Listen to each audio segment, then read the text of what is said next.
हाय दोस्तों, स्वागत है आपका मेरे यूट्यूब चैनल क्यूरियस माइंड में। मैं मनीषा तिवारी मिश्रा। कल हमने देखे थे करिकुलम करिकुलम के मीनिंग देखे थे, डेफिनेशन और difference between curriculum and syllabus और कुछ क्वेश्चंस। तो आज हम देखेंगे principle of curriculum. Okay, so the curriculum should B comprehensive that should fulfill the needs and total development of the child। तो करिकुलम का जो पहला प्रिंसिपल है वो क्या कहता है? वो कहता है कि हमें करिकुलम इतना कॉम्प्रहेंसिव यानी समझने में इतना आसान होना चाहिए या इतना परफेक्ट होना चाहिए जिसमें कि हमारे बच्चे की जो ज़रूरत है वो पूरी हो सके और बच्चे का पूरा डेवलपमेंट हो सके। तो इसे एक्सप्लेन करने के लिए मैंने एक यहाँ पे ड्राइंग की है, शायद आपको इससे अच्छे समझ में आ जाए। जैसे कि आप देखते हैं ये स्टूडेंट है, ठीक है। यहाँ पे सारे स्टूडेंट्स हैं, ऑलमोस्ट स्टूडेंट्स की सारी डेवलपमेंट या उनकी रिक्वायरमेंट एक ही होती है। हाँ, कुछ इंडिविजुअली डिफरेंस होते हैं। ये स्टूडेंट्स हैं तो इनकी नीड्स होती है, जैसे कि उनकी क्यूरियसिटी होती है। छोटे बच्चों की क्यूरियसिटी होती है कुछ जानने और समझने की। अगर वो क्यूरियसिटी समय पे पूरी ना हो तो इससे बच्चे के अंदर डेवलपमेंट नहीं होता है। उसके बाद इंटरेस्ट है, जिस चीज़ में उन्हें इंटरेस्ट है अगर वो चीज़ उन्हें स्कूल से प्रोवाइड ना की जाए या घर से उन्हें वो इन्वायरमेंट ना मिले तो बच्चे का पढ़ाई में मन नहीं लगता। उसके बाद अपॉर्चुनिटी है। अपॉर्चुनिटी, बच्चे जैसे इंटरेस्ट ले रहे हैं, उनकी क्यूरियोसिटी भी फुलफ़िल हो रही है, उनको इंटरेस्ट भी आ रहा है, बट उनको अपॉर्चुनिटी नहीं मिल रही है। जैसे कि एक बच्चे को डांस में बड़ा ही इंटरेस्ट है और उसकी क्यूरियोसिटी है कि अलग अलग तरह के डांस करना, उसे इंटरेस्ट है डांस में, बट उसे अपॉर्चुनिटी नहीं मिल रही है क्लास लगाने की या कहीं परफॉर्म करने की। तो अगर उसे स्कूल में ही डांस डांस टीचर मिल जाते हैं, स्कूल में एनुअल डे होता है जहाँ पे उसे अपॉर्चुनिटी मिलती है, तो बच्चे का डेवलपमेंट होता है उसके इंटरेस्ट और उसकी क्यूरियोसिटी के अकॉर्डिंग। इस तरह से इंडिविजुअली बच्चों के अंदर किसी भी प्रकार के इंटरेस्ट या क्यूरियोसिटी होती है जिसे अपॉर्चुनिटी के द्वारा पूरा किया जा सकता है। और बच्चों का टोटल डेवलपमेंट होना चाहिए, ना ही सिर्फ उनके इंटरेस्ट को, उनके बाकी के जो फ्यूचर में रिलेटेड सारी चीज़ें हैं उसे भी हमें डेवलप टोटल डेवलपमेंट होना चाहिए। इसे ही कहेंगे एक अच्छा करिकुलम। तो ये यहाँ पे पहले एक्सप्लेन किया गया है। उसके बाद आप देखेंगे, इसके बाद आप ये देखेंगे दूसरा, an ideal curriculum should allow an individual to prepare for future life. तो बच्चों को फ्यूचर लाइफ के लिए तैयार करता है एक अच्छा करिकुलम, ठीक है। तो जैसे कि यहाँ पे देखिए आप, स्टूडेंट है, उसका इंटरेस्ट करियर, ठीक है, उसका जो भी इंटरेस्ट है उसके लिए उसे फ्यूचर में क्या करियर मिल सकता है उसके लिए उसे गाइडेंस मिले। उसके बाद पीयर एक्टिविटीज़। तो बच्चे जब पीयर एक्टिविटीज़ करते हैं या अपने दोस्तों के साथ सरवाइव करते हैं क्लास में, तो उससे उनके अंदर सोशल डेवलपमेंट होता है। इस सोशल डेवलपमेंट में टीचर के गाइडेंस के अंडर कुछ अच्छी अच्छी चीज़ें भी, बच्चे बहुत सारी चीज़ें इमोशनल या फिर मोरल चीज़ें सीखते हैं। तो ये डेवलपमेंट बच्चों का होना बहुत ज़रूरी है। उसके बाद हेल्पफुल नेचर, इमोशनल डेवलपमेंट, तो ये सारी चीज़ें मोरल एजुकेशन से रिलेटेड है। तो इस तरह की चीज़ें डेवलप हो जाए तो बच्चों का फ्यूचर लाइफ है उसमें बच्चों को इन सारे डेवलपमेंट में हेल्प मिलती है। उसके बाद a curriculum should be flexible that should satisfy the changing needs of the pupils। तो करिकुलम इतना फ्लेक्सिबल होना चाहिए कि जिससे जो चेंजेस आए उससे हमारे जो बच्चों की ज़रूरतें हैं वो सेटिस्फाई हों। ज़रूरत के हिसाब से ही करिकुलम चेंजेस होना चाहिए। अब यहाँ पे आपको शायद मज़ा आएगा ये देखने में। ये देखिए यहाँ पे स्टूडेंट है, ये बड़ा हैप्पी दिख रहा है, ये स्टूडेंट है, इसका करिकुलम फ्लेक्सिबल है। ओके, तो इसके फ्लेक्सिबिलिटी में क्या क्या इंक्लूड किया है? इंटरेस्टिंग फॉर एजुकेशन डेवलपमेंट, मतलब बच्चे के इंटरेस्ट के हिसाब से एजुकेशन डेवलप किया गया है। उसके बाद क्रिएटिविटी, बच्चों के अंदर जो भी क्रिएटिविटी है उसे उसे बाहर निकालने के लिए प्रयास किए जाते हैं एक्टिविटी द्वारा या उनकी खुद की क्रिएटिविटी द्वारा। उसके बाद चाइल्ड सेंटर एजुकेशन है हमारा करिकुलम, जिसमें बच्चों को सबसे ज़्यादा प्रेफरेंस दी जाती है। उसके बाद एक्टिविटीज़ हैं, एक्टिविटीज़ के द्वारा हमें पहचानना होगा कि बच्चे का इंटरेस्ट किस चीज़ में है या बच्चे के अंदर किस चीज़ की ज़्यादा से ज़्यादा जिज्ञासाएँ हैं।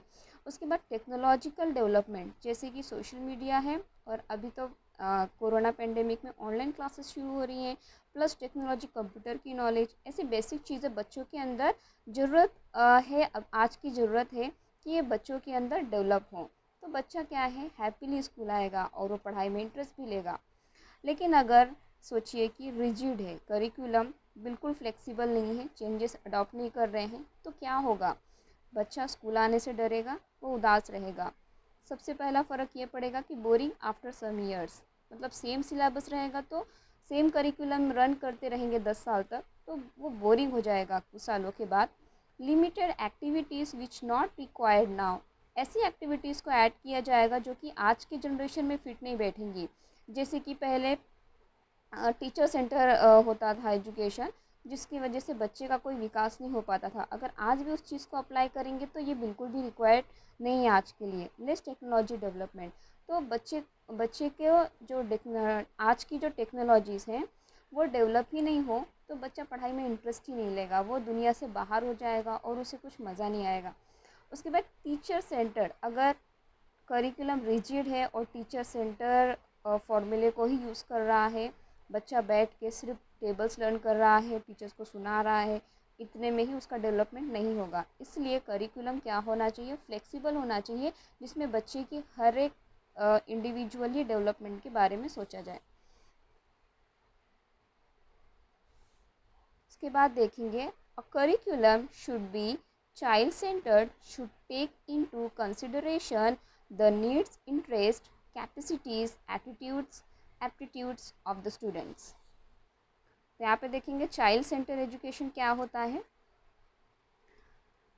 चाइल्ड सेंटर एजुकेशन में अब इस बच्चे को I love to play football, इस बच्चे को फुटबॉल खेलने में बहुत पसंद है, ठीक है, तो इन्वॉल्व इन गेम्स, तो इस बच्चे को हमें गेम्स में इन्वॉल्व करना चाहिए और उसे अपॉर्चुनिटीज़ देनी चाहिए। अपॉर्चुनिटी स्पोर्ट्स डे में होती है और उसके स्पोर्ट्स डे के लिए जो भी प्रिपरेशन के दौरान बच्चा जितना ज़्यादा प्रैक्टिस करता है और इंटरेस्ट लेकर उसमें ऐड होता है या उस गेम में इंटरेस्ट लेता है, तो ये बच्चे से रिलेटेड करिकुलम है कि बच्चों को उसमें अपॉर्चुनिटी दी जा रही है, उनके लिए गेम्स इन्वॉल्व किए जा रहे हैं क्लासेस में। अगर कोई कंटेंट पढ़ाया जा रहा है, बच्चे को बोर लग रहा है, डिफ़िकल्ट लग रहा है, तो teacher can add some games to make it interest, उसे इंटरेस्ट और उत्साहित बनाने के लिए गेम्स ऐड किया जाता है। अब जैसे कि इस बच्चे को गेम्स में इंटरेस्ट है और यहाँ पे एक और बच्चा है student, I like to read books, कुछ बच्चों को रीडिंग करने की भी काफ़ी इंटरेस्ट होता है, तो involve in reading, make monitor in reading, तो इस बच्चे के अंदर रिस्पॉन्सिबिलिटी डाल के हम उसे और रिस्पॉन्सिबल बना सकते हैं या उसके रीडिंग जो स्किल है उसे और डेवलप कर सकते हैं और इन्हीं की हेल्प से हम दूसरे बच्चों को भी और इनकरेज स्कैफ फोल्डिंग के द्वारा रीडिंग के लिए इनकरेज कर सकते हैं। अपॉर्चुनिटी, तो इन बच्चों को अपॉर्चुनिटी देनी चाहिए, किस लिए, लाइब्रेरी में, सॉरी यहाँ पे स्पेलिंग गलत होगी लाइब्रेरी की, सो सॉरी फॉर दैट, ये दोनों कट जाएंगे। तो यहाँ पे अपॉर्चुनिटी इन लाइब्रेरी, तो बच्चे को लाइब्रेरी में ज्वाइन करवाना चाहिए जिससे कि वो अलग अलग तरह की बुक पढ़ सके और अपने इंटरेस्ट को फुलफिल कर सके, अपने नॉलेज को और बढ़ा सके। तो इस तरह से करिकुलम का डेवलपमेंट होना चाहिए जिसमें कि बच्चा सेंटर्ड हो, स्टूडेंट सेंटर्ड हो। A curriculum should be made in such a way that should be suited to the mental physical development of the children। तो करिकुलम ऐसा होना चाहिए जिसमें कि बच्चे के मेंटल फिजिकल डेवलपमेंट, ओके। तो यहाँ पे बच्चों को पहले गेम्स इन्वॉल्विंग टीचिंग, तो फिज़िकल जो है, ठीक है, फिज़िकल चीज़ों में हम देखेंगे कि बच्चों को गेम्स में इन्वॉल्व कराना चाहिए, मतलब टीचिंग गेम्स में ऐड करनी चाहिए। आई लाइक टू प्ले, अगर इसे खेलने में इंटरेस्ट है, मोस्टली बच्चों को इंटरेस्ट होता है, तो teacher can add some games in the teaching, बच्चे बड़े ही इंटरेस्ट से उस कंटेंट को पढ़ेंगे और समझेंगे। उसके बाद अपॉर्चुनिटी इन प्लेग्राउंड, तो बच्चे को अपॉर्चुनिटी देनी चाहिए, इससे क्या होगा, बच्चा दिमाग से पढ़ भी रहा है गेम्स के द्वारा और अपॉर्चुनिटी जब उसे ग्राउंड में मिलती है तो फिज़िकली वो डेवलप भी होता है। यानी बच्चों को ग्राउंड में भी हमें ले जाना है खेलने के लिए और हमें बच्चों को टीचिंग में भी इंटरेस्टिंग चीज़ों के द्वारा ही पढ़ाना चाहिए, जिससे उनका मेंटली और फिज़िकली दोनों डेवलपमेंट अच्छी तरीके से हो पाए। उसके बाद आप देख सकते हैं यहाँ पे, the content of curriculum is determined on the basis of some academic principle which are stated below. तो कुछ एकेडमिक प्रिंसिपल्स हैं जो कि हमारे क्वेश्चन से कुछ ये प्रिंसिपल्स रिलेट करते हैं। वैसे ऑलमोस्ट ये सेम ही है यहाँ ऊपर, बट यहाँ पे थोड़ा बहुत डिफरेंस है जिससे यहाँ पे पढ़ाना ज़रूरी है। तो we can see that aims of education and objectivity. तो पढ़ाई का जो हमारा एम होता है और उसकी जो ऑब्जेक्टिविटी होती है, life is complex, a curriculum should reflect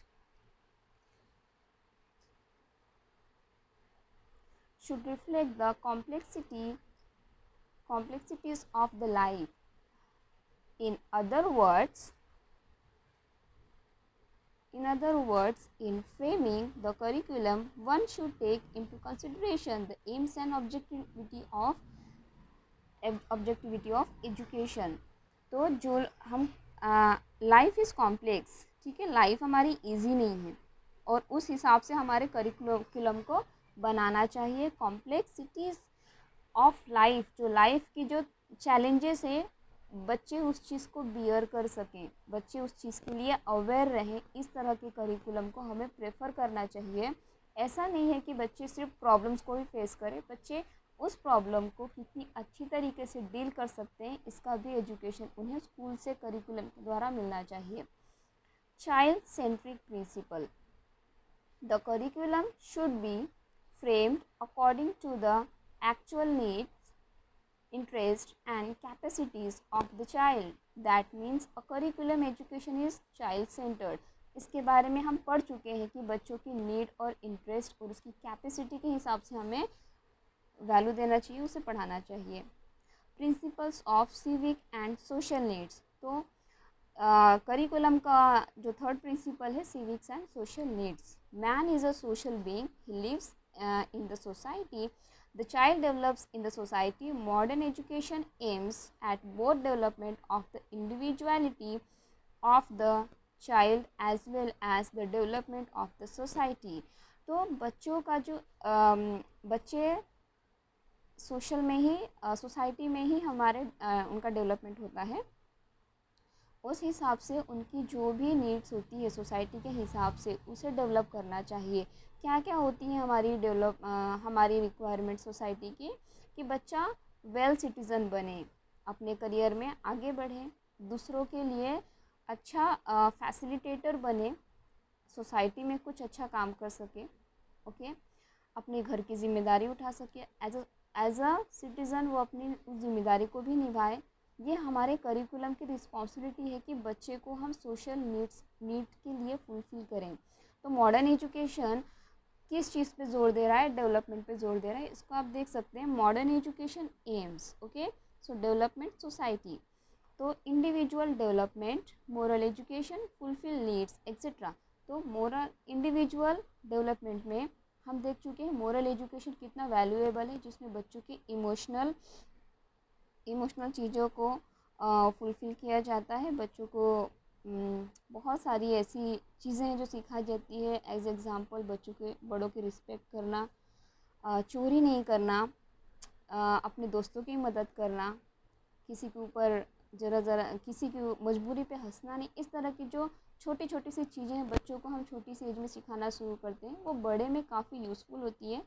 और बच्चों की जो नीड्स है, जैसे कि हमने नीड्स देखे, उनके इंटरेस्ट, अपॉर्चुनिटी और उनकी क्यूरियोसिटी को फुलफ़िल करने वाली जो भी नीड्स होती हैं, वो अगर फुलफ़िल होती हैं तो बच्चा एक परफेक्ट पर्सन बनता है। और अगर जब वो परफेक्ट पर्सन बन जाता है तो वो डेवलपमेंट, वो सोसाइटी में कैसे डेवलप करता है, वेल बिहेव इन सोसाइटी। तो उसका बिहेवियर उसके दोस्तों के द्वारा, क्लास में ही दोस्तों के द्वारा काफ़ी अच्छा होता है।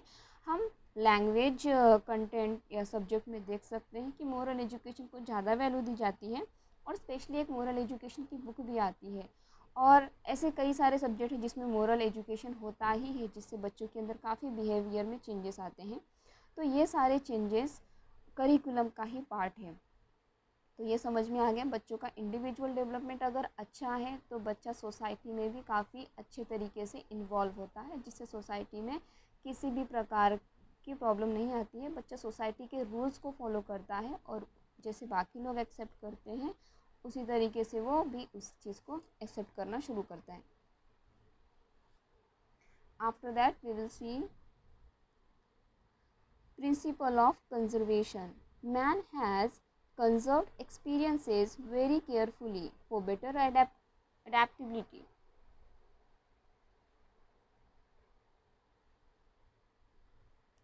Education is regarded as a means of preserving the cultural heritage of humanity. The school serves two-folded functions in this regard, preservation of the past experiences and transmission to experiences. So you can understand by this.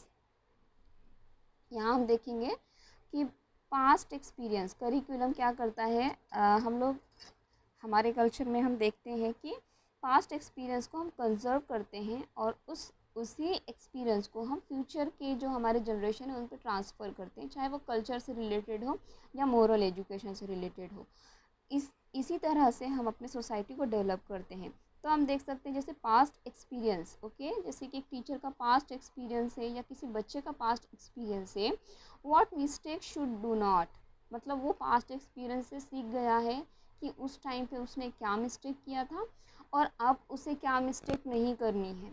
ठीक है, तो ये past experience था उनका कि उसने analyse किया कि मैंने कुछ इस एक्टिविटी में मिस्टेक किया था जिसकी वजह से मैं यहाँ पहुँच नहीं पाया। एज एग्ज़ाम्पल बच्चा फेल हो जाता है किसी सब्जेक्ट में, it was his past experience, वो उसका पास्ट एक्सपीरियंस था कि वो फेल हो गया, बट फ्यूचर में या प्रेजेंट में वो इस चीज़ का ध्यान रखता है कि अब मुझसे वो गलती ना हो या जो मिस्टेक उसने किया था वो मिस्टेक को वो फिर से ना दोहराए। ठीक है, अब एग्ज़ाम्पल जैसे पीयर एक्टिविटी क्लास में चल रही है तो वही बच्चा अपने ही ग्रुप के कुछ बच्चों को या टीचर अपने अंडर गाइडेंस बच्चों को एक्टिविटी के अंदर बच्चों को गाइड करते हैं और ट्रांसमिशन विथ इम्प्रूवमेंट, तो अपना जो भी नॉलेज वो ट्रांसफ़र कर रहे हैं वो इम्प्रूवमेंट के द्वारा ट्रांसफ़र कर रहे हैं, वो एज़ इट इज़ अपना एक्सपीरियंस नहीं बता रहे हैं। गॉट इट दैट, कि जो पास्ट एक्सपीरियंस है उसे ट्रांसमिशन करना है, लेकिन ट्रांसमिशन करने से पहले ये देख लेना है what is the advantages and disadvantages of that past experience and then its transmission it, okay, so it would be the improvement, वो improvement के द्वारा ही ट्रांसमिशन होगी, एनालिसिस के बाद ही ट्रांसमिशन होगी, चाहे वो स्टूडेंट हो या teacher. After that we will see principles of creativeness. Education not only conserves that past experience of humanity but also helps an individual to develop his innate पोटेंशियलिटीज़।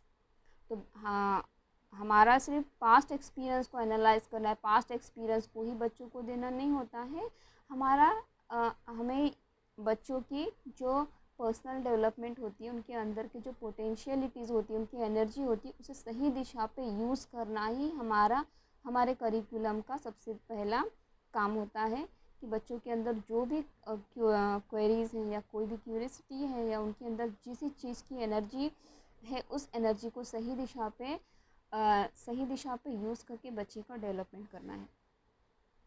उसके बाद हम देखेंगे principle of forward looking. The aim of life centered education is not limited to the present life situations in the family and society. Hence, education must prepare the child of shouldering future responsibilities. So, in framing the curriculum, we must take into consideration the future needs of the child as well as the needs of the society. तो हमें बच्चों को सिर्फ आज के लिए prepare नहीं करना है, हमारे करिकुलम का काम है कि हमें बच्चों को फ्यूचर के लिए भी तैयार करना है और वो सोसाइटी में काम आ सके, उसके लिए भी हमें उन्हें तैयार करना है। तो उस चीज़ को आप इस तरीके से शायद ज़्यादा अच्छे से समझ पाएंगे।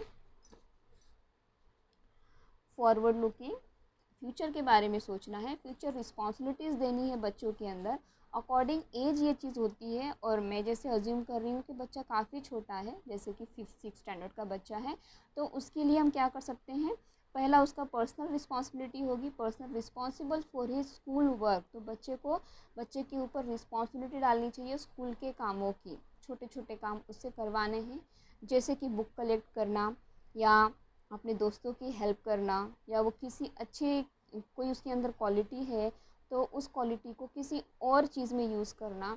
इस तरह से बच्चे को रिस्पॉन्सिबल बनाना कि आप उस काम को अच्छी तरीके से कर सकते हैं।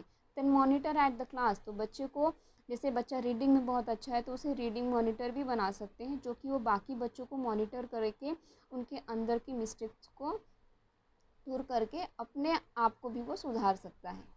उसके बाद देखेंगे सोसाइटी, फ्यूचर रिस्पॉन्सिबिलिटी सोसाइटी की भी है। तो बच्चा इस तरह से क्या होगा, वेल बिहेव, बच्चों का वेल बिहेव होना सबसे ज़्यादा ज़रूरी है सोसाइटी में। सोसाइटी के अकॉर्डिंग उसे बिहेव करना चाहिए, वॉट एवर इज़ लॉ वो उसे फॉलो करने होंगे सोसाइटी के। देन ऑनेस्टी, बच्चों के अंदर ईमानदारी होनी चाहिए। उसके बाद हेल्पफुल नेचर होना चाहिए बच्चे का, कि वो बड़े बूढ़े और बच्चों की मदद करें।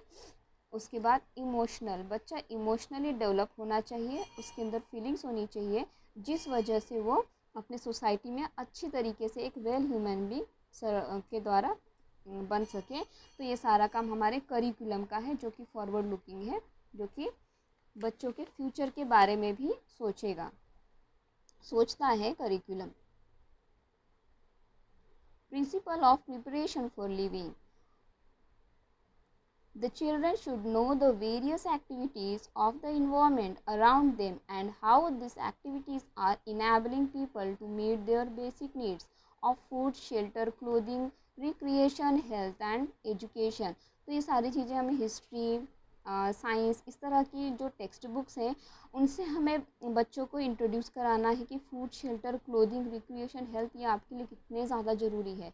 और भी एक वे है जो हम बच्चों को ये चीज़ समझा सकते हैं, अदर एक्टिविटीज़ के द्वारा भी हम इसे समझा सकते हैं, या फिर टेक्स्ट बुक के कंटेंट को लेकर ही हम बच्चे को ये चीज़ अच्छी तरीके से एक्सप्लेन कर सकते हैं कि बच्चे जो आज इस स्थिति में हैं उनसे फूड किस तरह से रिलेटेड है या फूड किस तरह से बन के आया है, शेल्टर कितना इम्पोर्टेंट है। और हिस्ट्री के द्वारा ही ये सारी चीज़ें समझ सकते हैं, हिस्ट्री, साइंस, इस तरह की चीज़ों से। क्लोथिंग, रिक्रिएशन, हेल्थ, एजुकेशन ये कैसे आपसे जुड़े हैं, इसे और बेहतर एक्सप्लेन करने के लिए इन्हें बेटर एक एक्टिविटी भी दी जा सकती है, जैसे कि compare their life with the poor child and observe their life and your difference, they will respect this all there needs. तो अगर हम इन बच्चों को कहें कि वो अपनी तुलना या ऑब्ज़र्व करें उन गरीब बच्चों को जो ये सारी चीज़ों से अनजान हैं, तो सोचिए उनकी लाइफ कैसी है और आपकी लाइफ कैसी है। तो बच्चे ऑटोमेटिकली उनके पास जो चीज़ें हैं उसकी रिस्पेक्ट करना शुरू करेंगे। और बच्चों को इसी द्वारा हम शेयरिंग की भी हैबिट लगा सकते हैं, जो चैरिटी कहलाती है। तो इस तरह से बच्चों का हम सारा डेवलपमेंट कर सकते हैं प्रिपरेशन फॉर लिविंग में।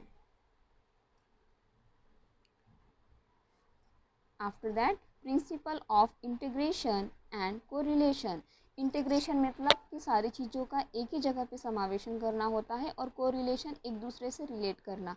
तो subject should be arrange logically and psychologically in accordance with the child's developing interest. तो हम एक सब्जेक्ट का दूसरे सब्जेक्ट में को रिलेशन कर सकते हैं बच्चों का इंटरेस्ट बनाने के लिए। जैसे कि किसी बच्चों को साइंस में इंटरेस्ट नहीं होता but they were very interested for the maths, तो मैथ्स को साइंस में ऐड कर सकते हैं। या बच्चों को हिस्ट्री बिल्कुल पसंद नहीं और उन्हें इंग्लिश पसंद है, तो इंग्लिश के कुछ वर्ड्स को हम साइंस में भी यूज़ कर सकते हैं, जिससे कि बच्चे इंटरेस्ट लेंगे उस चीज़ से रिलेटेड, इंग्लिश सब्जेक्ट से रिलेटेड उनके वोकैबलरी भी डेवलप होगी और बच्चे साइंस में भी इंटरेस्ट लेके वो वर्ड्स को सर्च करके उसका मीनिंग जानेंगे, जिससे उन्हें कंटेंट भी अच्छे से समझ में आ सकता है। इस तरीके साइकोलॉजी तरीके से टीचर और करिकुलम को बच्चों के डेवलपमेंट के लिए मेहनत करनी है, जो कि करिकुलम का ये एक पार्ट है कि इंटीग्रेशन और को रिलेशन ये करिकुलम का प्रिंसिपल है, जो कि टीचर्स को अच्छी तरीके से यूज़ करें तो बच्चों का डेवलपमेंट काफ़ी अच्छे से होता है। Principle of learning ability, every item should be learned. An item should not only be learnable it should also have utility. तो देखिए कुछ आइटम पढ़ने के लायक होते हैं और कुछ आइटम जो ओमिट किए जाते हैं, जैसे कि वो आउट ऑफ सिलेबस हो जाते हैं, तो उन्हें छोड़ने से बेहतर है कि बच्चों को उस टॉपिक से इन्फॉर्म कराया जाए, उससे उस टॉपिक को किसी और चीज़ों में यूज़ करके बच्चों को इंट्रोड्यूस कराया जाए, उसे वेस्टेज ना होने दे। ये करिकुलम का एक प्रिंसिपल है कि उनकी जो एबिलिटी है वो बढ़ाई जाए, वो मिड टॉपिक्स को ना छोड़ते हुए उन्हें उसी टॉपिक को यूटिलाइज़ किया जाए, वो आगे के टॉपिक में यूज़ कर सके या फिर किसी और सब्जेक्ट से उससे रिलेट कर सकें। उसकी इंपॉर्टेंट चीज़ों को बच्चों को पढ़ाया जाना चाहिए। Principle of individual difference. The curriculum should B framed in such a way that every individual can have opportunity for self-expression and development. The curriculum should be based on the psychology of individual difference, which can meet the complexity of modern democratic society. तो बच्चों को हमें इस तरह से develop करना चाहिए कि बच्चे अपने सेल्फ एक्सप्रेशन को हमें बता पाएँ, उनके फीलिंग्स क्या चल रहे हैं और what they are feeling that and what they are thinking, क्या सोच रहे हैं वो इस कंटेंट में या इस मैटर पे। इस तरह से बच्चों का साइकोलॉजी तरीके से डेवलपमेंट होना चाहिए। और ये इंडिविजुअल डिफरेंस है, हर एक बच्चे का अलग अलग डिफरेंस होगा, जिसकी वजह से हमें बच्चों को अपॉर्चुनिटीज़ देनी चाहिए कि वो अपने एक्सप्रेशन एक कंटेंट को लेके या टॉपिक को लेके एक्सप्रेस करें और उसे यूटिलाइज़ किया जाए और बच्चे को अप्रिशिएट किया जाए। Principle of social relevancy and utility. Subject should not be determined on the basis of their disciplinary value but on the basis of their intrinsic value, social relevancy and utility. तो subjects सिर्फ disciplinary values के ऊपर depend नहीं होने चाहिए, उसे intrinsic value जो उनकी प्राथमिक वैल्यू है, जैसे कि फूड, नीड, शेल्टर, सोसाइटी से वो किस तरह से बिहेव करे, किस तरह से उसमें इन्वॉल्व हो और वो उस चीज़ को किस तरह से अच्छी तरीके से अपने सोसाइटी में अपने बिहेव को प्रेजेंट कर पाएँ और उस चीज़ से वो कुछ फ़ायदा ले पाएँ। इस तरह से बच्चों को social relevancy and utility it's a principle of curriculum है, जहाँ पे बच्चों का डेवलपमेंट सिर्फ डिसिप्लिनरी या मार्क्स लेने के लिए नहीं होना चाहिए, तो उनके अंदर जो मेन वैल्यू है उसका डेवलपमेंट होना चाहिए, उनकी प्राइमरी रिस्पॉन्सिबिलिटी के बारे में उन्हें जानकारी मिले और वो सोसाइटी में अच्छी तरीके से बिहेव कर पाएँ और अपने आप को अच्छी तरीके से अपॉर्चुनिटीज़ में यूटिलाइज़ कर पाएँ और सोसाइटी के लिए कुछ बेनिफिशियल हो। Principle for utilization of leisure. Variety of subjects such as games and sports, fine arts, subjects of aesthetic value are to be introduced in the school program to utilize leisure. तो leisure यानी जो हमारा time होता है कि बचा हुआ time है, उसे हम किस तरह से यूटिलाइज़ करें जिससे कि बच्चे का डेवलपमेंट हो। जैसे कि बच्चे के इंटरेस्ट को हम जैसे कि हमारे पास टाइम बचा है तो उसे हम योगा के लिए यूज़ कर सकते हैं या किसी गेम्स के लिए यूज़ कर सकते हैं। लाइब्रेरी में ले जाकर बच्चों को हम बैठा सकते हैं, जहाँ पे वो स्टोरीज़ की बुक पढ़ सकते हैं, या कुछ बच्चों को हम गेम्स के लिए भेज सकते हैं जहाँ पे बच्चे अपने मनपसंद गेम खेल सकें। इस तरह से उनका जो बचा हुआ टाइम है उसे हम यूटिलाइज़ करने के लिए प्रेरित करें, जिससे बच्चे हर समय अपना जो खाली टाइम है उसे यूटिलाइज़ करें और उसे इंटरेस्टिंग बनाएं। Principle of variety and flexibility. The curriculum should include such activities and experiences which may facilitate his normal development. The curriculum for girls should naturally be different from that of boys. Boys or girls have different needs and attitudes. तो यहाँ पे क्या दिया है, flexibility होनी चाहिए, यानी curriculum हमारा चेंजेस होना चाहिए कि जैसे कि फुटबॉल में दिया है और सारे इस एग्ज़ाम्पल कि हमारे क्लास में बॉयज़ ज़्यादा हैं और गर्ल्स कम हैं और एक फुटबॉल मैच चल रहा है जहाँ पर गर्ल्स और बॉयज़ को ही खेलना है, but girls are not interested for the football. Okay, sometime it's happens, कुछ गर्ल्स तैयार है कुछ नहीं है। तो उस टाइम पे ये एक फ्लेक्सिबिलिटी होनी चाहिए कि किसी को कोई फोर्स नहीं करना है, जिन्हें जिस गेम में इंटरेस्ट हो उसे उसी चीज़ में इन्वॉल्व करना चाहिए। And rules can be change, but the बच्चों को फोर्सली कोई काम करवाना नहीं चाहिए। और naturally girls are different than the boys, तो ये it's a true, but it's not rule to suitable for the all girls. हर एक गर्ल्स में सूट नहीं होता है ना बॉयज़ पे, इट्स अ डिफरेंट। तो एक एग्जाम्पल है, जैसे कि योगा में मयूर आसन बॉयज़ कर सकते हैं, गर्ल्स नहीं कर सकती हैं, इट्स नेचुरली एक्चुअली। तो उस हिसाब से जब बॉयज़ ने मयूर आसन कर रहे हैं तो girls can do other things, other asanas they can do. तो उनकी नीड्स के हिसाब से और उनके एटीट्यूड या फिजिकली ग्रोथ के हिसाब से हमें उन्हें एक्टिविटीज़ देनी चाहिए और उन्हें उनके नीड्स के हिसाब से उन्हें उनके एक्टिविटीज़ में इन्वॉल्व करना चाहिए। Needs and interest. Principle of time. Relative significance and importance of each subject in the curriculum has to be judged and determined in the light of the time available in the timetable, which is regarded as the mirror of the school program.